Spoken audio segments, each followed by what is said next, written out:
ನಮಸ್ತೆ ಸ್ನೇಹಿತರೆ, green masala fish fry ಮಾಡೋಣ. ಅದಕ್ಕೆ ಬೇಕಿರೋಂಥ ಎಲ್ಲ ಇಂಗ್ರೀಡಿಯೆಂಟ್ಸ್ ಕೂಡ ಇಟ್ಕೊಂಡಿದ್ದೀನಿ. ಮೊದಲಿಗೆ ಒಂದು ಜಾರ್ ತೊಗೊಂಡು ಹಸಿಮೆಣಸಿನ್ಕಾಯಿನ ಫಸ್ಟ್ ಹಾಕ್ಕೊಳ್ತಿದ್ದೀನಿ. ಅದಕ್ಕೆ ಒಂದು 2 ಗಡ್ಡೆ ಬೆಳ್ಳುಳ್ಳಿ, ಹಾಗೆ ಒಂದು ಮುಷ್ಟಿಯಷ್ಟು ಕೊತ್ತಂಬರಿ, ಹಾಗೆ ಒಂದು ಮುಷ್ಟಿ ಪುದೀನ, ಸ್ವಲ್ಪ ಶುಂಠಿ, 5 ಇಂಗ್ರೀಡಿಯೆಂಟ್ಸ್ ಜೊತೆಗೆ ಸ್ವಲ್ಪ ಕಾಳುಮೆಣಸು, ಇದಿಷ್ಟು ಪೇಸ್ಟ್ ಮಾಡ್ಕೊಳ್ಬೇಕು. ನೋಡಿ, ನುಣ್ಣಗೆ ಪೇಸ್ಟ್ ಆಯಿತು. ಪೇಸ್ಟನ್ನು ಪ್ಲೇಟಲ್ಲಿ ಸರ್ವ್ ಮಾಡ್ಕೊಳ್ತೀನಿ.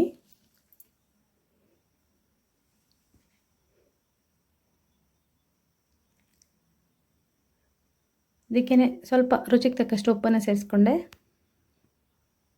ಹಾಗೆ ನಿಂಬೆಹಣ್ಣನ್ನು ಹಿಂಡ್ಕೊಳ್ತಿದ್ದೀನಿ. ಫಿಶಿಗೂ ಕೂಡ ನಿಂಬೆಹಣ್ಣು ಉಪ್ಪನ್ನು ಸವರಿ ಇಟ್ಟಿದ್ದೀನಿ.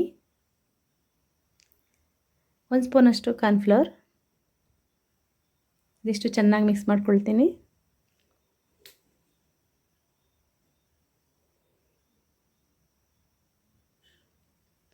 ಇದನ್ನು ಫಿಶ್ಶಿಗೆ ನೀಟಾಗಿ ಅಪ್ಲೈ ಮಾಡಬೇಕು.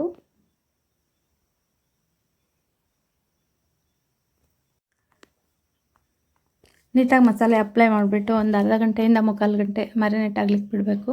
ಸ್ವಲ್ಪ ಬೇಕಂದರೆ ಕಚ್ ಮಾಡ್ಬೋದು, ಮಸಾಲೆ ಚೆನ್ನಾಗಿ ಇಟ್ಕೊಳ್ಳಿ ಅನ್ನೋ ಕಾರಣಕ್ಕೆ. ನಾನೊಂದು ಅರ್ಧ ಗಂಟೆ ಮುಂಚೆನೇ ನಿಂಬೆಹಣ್ಣು ಮತ್ತು ಉಪ್ಪು ಹಾಕಿ ನೆನೆಸಿಟ್ಟಿದ್ದೀನಿ. ಈ ರೀತಿ ಕಚ್ ಮಾಡಿಕೊಂಡು ಮಸಾಲೆನ ಹಚ್ಕೊಳ್ಬೋದು.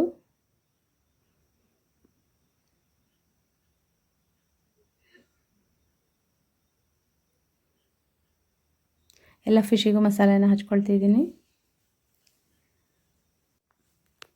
ಇದೇ ರೀತಿ ಮಸಾಲೆ ಹಚ್ಬಿಟ್ಟು ಒಂದು ಗಂಟೆಯಿಂದ 2 ಗಂಟೆವರೆಗೂ ಮ್ಯಾರಿನೇಟ್ ಆಗ್ಲಿಕ್ಕೆ ಬಿಡ್ಬೋದು. ಚೆನ್ನಾಗಿ ಮಸಾಲೆ ಇಟ್ಕೊಳ್ಳುತ್ತೆ.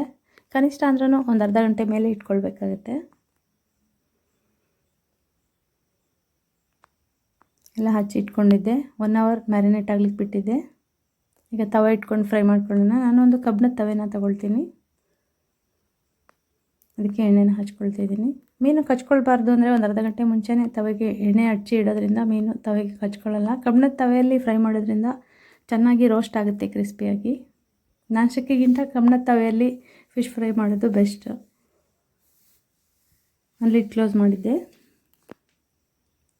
ಮೇಲೆ ಸ್ವಲ್ಪ ಪೆಪ್ಪರ್ ಪುಡಿನ ಉದುರಿಸ್ಕೊಳ್ತಿದ್ದೀನಿ, ಇನ್ನೊಂದು ಸ್ವಲ್ಪ ಸ್ಪೈಸಿಯಾಗಿರಲಿ ಅಂತ. ಎಲ್ಲ ಫಿಶು ಫ್ರೈ ಮಾಡಿದ ನಂತರ ತವೆ ಮೇಲೆ ಹಾಕ್ಬಿಟ್ಟು ಸ್ಟವ್ ಆಫ್ ಮಾಡಿ ಒಂದು 5 ನಿಮಿಷ ಅದ್ರ ಮೇಲೆ ಬಿಡೋದ್ರಿಂದ ತುಂಬಾ ಕ್ರಿಸ್ಪಿಯಾಗಿರುತ್ತೆ, ತುಂಬಾ ಸೂಪರಾಗಿರುತ್ತೆ. ಈ ರೀತಿ ಫಿಶ್ ಫ್ರೈನ ಒಂದು ಸಾರಿ ಟ್ರೈ ಮಾಡಿ ಫ್ರೆಂಡ್ಸ್, ಖಂಡಿತ ನಿಮಗೂ ಕೂಡ ಇಷ್ಟ ಆಗುತ್ತೆ. Thank you.